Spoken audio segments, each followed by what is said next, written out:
Sonny Milano has finally found a contract in the NHL. He signs a one-year deal with Washington, but requires waivers. Will another team pick him up instead? The Maple Leafs have actually gained some flexibility from the Matt Murray injury. We'll discuss how that impacts their entire situation, including Wayne Simmonds and whether or not he'll be a Leaf for much longer. The NHLPA has taken issue with the Ian Cole suspension, and we have some trade rumors regarding the Boston Bruins and some potential big deals at the deadline. The St. Louis Blues, and is Jacob Chychrun going to end up staying in Arizona longer than he wants? We'll discuss the possibilities coming up next. So welcome back to another video here at Top Shelf Hockey. As I mentioned, we have a variety of NHL news and some trade talk to take a look at today. First up, we finally have a contract for Sonny Milano. Sonny Milano has not had an easy time finding work this NHL season. Of course, he went to camp with the Calgary Flames on a professional tryout, but did not make the team and did not end up getting a contract. But like I've said before on the channel when we talk about PTOs, sometimes it's just a blessing to be in camp and get an opportunity to play some preseason games, because even though you may or may not impress the team you're trying out for enough to gain a contract, there's always plenty of other people from other teams and scouts watching, and sometimes it can lead to a deal with another club, and that's what's happened here in this case. The Washington Capitals have offered and signed Sonny Milano a one-year deal, and it's a one-way contract valued at $750,000. Now, because of the timing of the deal, he does require to go on NHL waivers, so there's no guarantee that the Capitals are going to be able to clear him and send him to the American Hockey League, which is where they'd like him to start the NHL season for at least for a little while. Unfortunately for Milano, he could end up in another NHL city yet again. It could be his third team in a matter of weeks, but that's the way the rules work. And for him to get into the roster for the Capitals, he will have to go through waivers. Now, we know that many other NHL teams had an opportunity to sign Milano, chose not to do so. I'm not really sure, if we can't really confirm 100% if there were any other deals earlier in the offseason that he may have passed up. I know there was a number of the free agents that ended up dragging on for quite a while before they ended up signing deals. There were reports that many of them had other offers early in their offseason when the UFA period first began, but they were not anywhere near what they were hoping for, so they were kind of holding out, hoping something better was going to come along, except for some of these guys. Not much of anything materialized. They either ended up signing for much less than they were hoping, or in this case, like Milano, didn't end up getting signed at all. So the plan, if he clears, would be to start him out in Hershey in the American Hockey League, and then obviously once he's had a chance to hopefully get some games and impress, get called up to the big club. Washington has its fair share of injuries it's dealing with this year, so certainly it's an opportunity for him. Of course, they brought in some other players during the offseason like Dylan Strome, Connor Brown, so really he could fit in quite well there if things work out. But I do wonder if some other teams that were kind of on the fence about signing him, if they will put in a waiver claim. Will he be a Capital tomorrow afternoon, or will he end up elsewhere? We'll have to wait and see, and we'll know at 2 o'clock Eastern time on Monday. Now, as I mentioned as well, the NHLPA has taken issue with the league and how they've handled the Ian Cole suspension and investigation. And to be completely honest, it's hard to disagree with them. I mean, I understand that the situation had to be taken extremely seriously, but their issue and their point that they're trying to prove here is that the investigation should have been handled first, and he only should have been suspended if anything was found in the investigation that justified him going out of the league and being suspended. Obviously, allegations can be made today with social media relatively easily, and sometimes there's nothing to them. Unfortunately, we do live in what we kind of call a cancel culture society right now, and there's all kinds of people that are well-known celebrities that get attacked online, and some of it turns out to be true. Not all of it is, though. Unfortunately, like I said, it's real easy to slander people nowadays, and I'm not saying that's what happened in this case, because at this point, we really don't know enough, and the main reason the Ian Cole suspension was lifted is they were not able to find anything to suggest that there was more to the story and that he should be suspended. At the end of the day, the person who decided to go on Twitter and create the post that obviously went viral and got lots of attention, it was some pretty serious and heinous accusations. Doesn't sound like they've ever gone any further than that, going to local authorities, police, or anything to kind of go the proper channels of taking action against somebody who supposedly completed these heinous crimes. So I understand from the NHLPA standpoint that it's like I said, it's as much as I was, kind of in favor of Cole being suspended when this first came out. I mean, the Lightning thought they were doing the right thing here in the NHL, because I believe it was the team that was suspending him while they worked with the league to have this investigation completed. But it's one of those things, like, you kind of want to separate, the potential issue from the team until it's not. But, thankfully, I guess from a financial standpoint, he wasn't suspended without pay. So there's no issue that way financially, that he can't, kind of put in a claim saying, like, I should have been paid for this, because obviously nothing came from it. But there was also reports that saying that the NHL attempted to contact a Twitter user who put out the post with these allegations against Ian Cole, and that they didn't really get any response, and that they was only doing so, I think some people are saying was within 24 hours of announcing the outcome. Now, of course, we don't really know. I don't think that can be confirmed.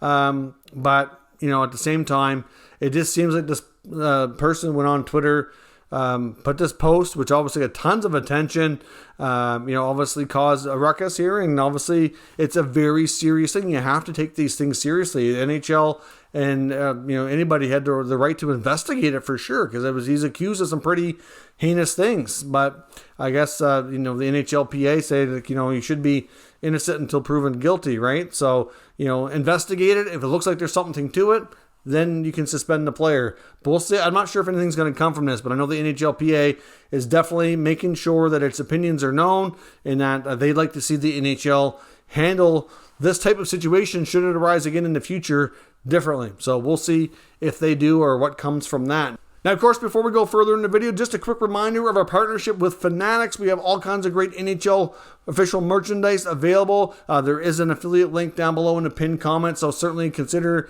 making a click and checking it out for any of your merchandise needs. I do know that as of the last day or so, they do have the new Calgary Flames alternate jerseys with the Blasty logo are now available in Fanatics. They have the breakaway jerseys, and they have the other more authentic ones as well. All kinds of different price options, and there's some great deals on there. So I certainly would recommend checking it out, and appreciate if you consider using the Top Shelf Hockey affiliate link for any NHL merchandise purchases. Of course, as I mentioned as well, could the Toronto Maple Leafs actually gain some much needed cap flexibility, and that the Matt Murray injury could almost in some ways be a blessing? Of course, it hurts the goaltending situation, but if Ilya Samsonov can kind of run with the ball here and, get on a good stretch of continuous solid play, they may not miss Murray. And of course, the room on LTIR creates a much more flexible roster. Obviously, the Leafs were within $4 of the salary cap on opening day when they had to submit their rosters to be cap compliant. So that doesn't really give you much options. Of course, they also have some other goalie injuries in the organization as well. So they're very tight and low on quality goaltending. There's no doubt. They do have Erik Källgren with the big club right now. And of course, he has seen NHL action. So it's not like he, really couldn't be counted on, in my opinion, just to play even just a couple games periodically, maybe on back-to-backs or any kind of situation where Samsonov needs a rest. But at this point, they've called up Victor Mete, they've called up Nick Robertson, and they've also recalled Wayne Simmonds. So that flexibility of Murray's contract on LTIR allows them to do that, and there's still a little bit of room on top of that. So obviously that helps them get some extra bodies up there to be able to play with a more complete roster. I believe before the Murray injury, they only had a 20-player roster when you can have up to 23. So obviously it makes sense with the 3 recalls. Obviously Robertson had a really good preseason, and the only reason he was there in the minors and Malgin was on the big roster was because of the fact that Robertson didn't need waivers and Malgin did. Obviously Malgin had a real solid preseason and probably deserved the opportunity as much as Robertson did, but at the same time, that's how they end up making their decision, so they could make sure they kept both players. Now, Wayne Simmonds, of course, the veteran of 1,000-plus NHL games, has been in the NHL trade rumor mill. There's many reporters out there that feel that his time in Toronto is basically done, and the Leafs would like to move him along and get him onto another team where he would be able to get more of an opportunity to play. They're trying to do right by the player out of respect after everything he's accomplished for his career and everything he's helped the team with in the past couple of years. Like I said, Elliot Friedman reported back about a week ago that they've made it known to the entire league that he was available for trade, and they'd like to find him an opportunity, you could say, to go to another team who's kind of a night cup contender kind of category, who he would be comfortable going to, because he does have some trade protection there in his contract. So obviously Wayne Simmonds, up until this recall, wasn't even on the NHL roster. He did not report to American Hockey League.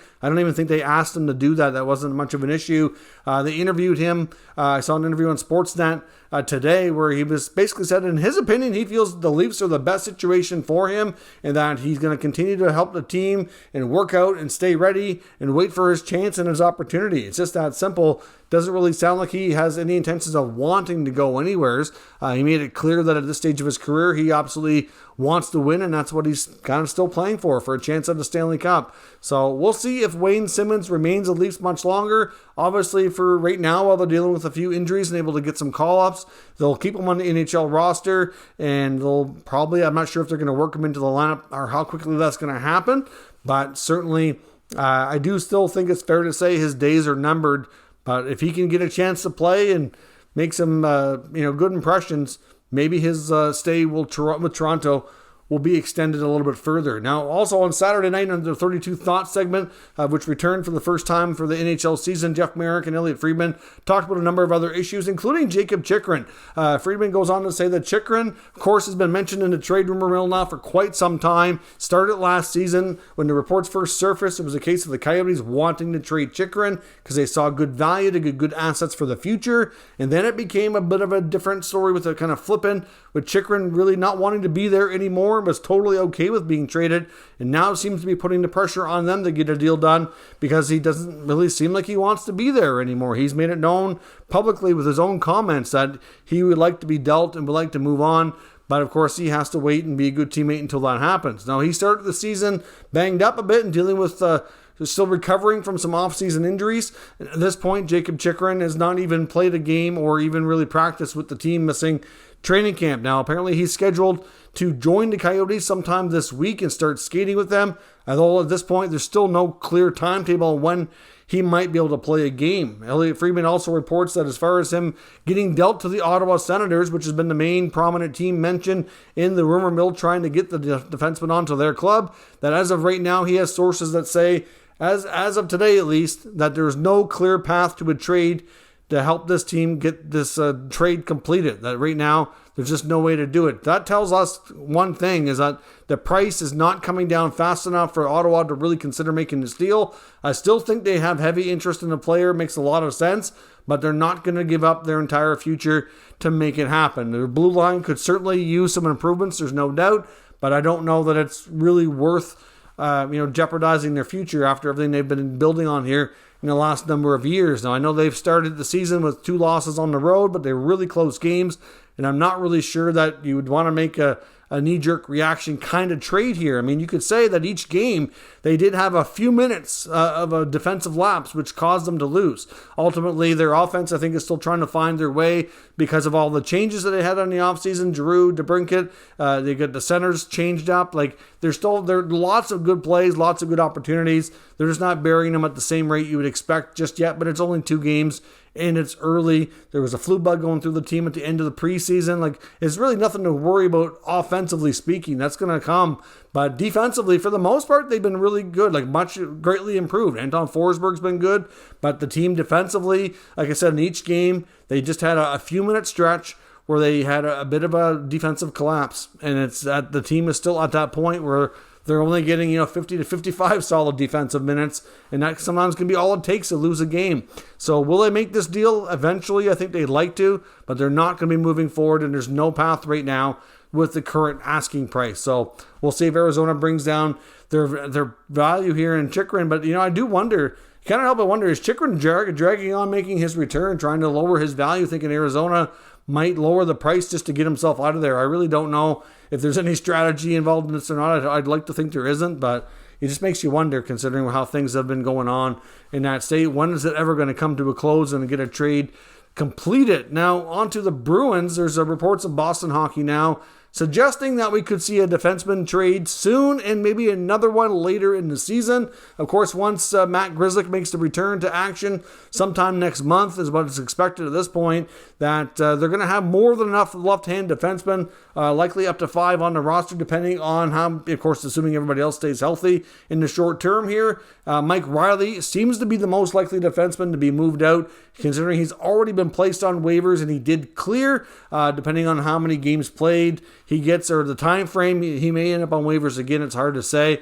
Really boils down to how probably he plays over the next couple of weeks, but it's probably a more likely scenario that they do try to move him out, because when Marchand comes back and when Grizzly comes back, they're going to be challenging cap-wise to figure things out, and it's a player or two likely is going to have to go, and Riley probably is one of those guys, so we'll have to monitor that situation. I honestly think Mike Riley would have a decent trade value, but at the same time, I think a lot of the issue is the fact that he has that second year left on his term. If it was only 1 year, I think somebody would have grabbed him on the waiver wire. And the other part of this as well is that there are some in the Bruins media that feel that Brandon Carlo could be a trade piece near the deadline. The Boston Hockey Now article talking about the left-handed defenseman trade that's likely coming also says they have sources suggesting that at this point Brandon Carlo is obviously a good defenseman. They obviously at this point might be thinking that he could have been more, and to be honest, I think the only reason Brandon Carlo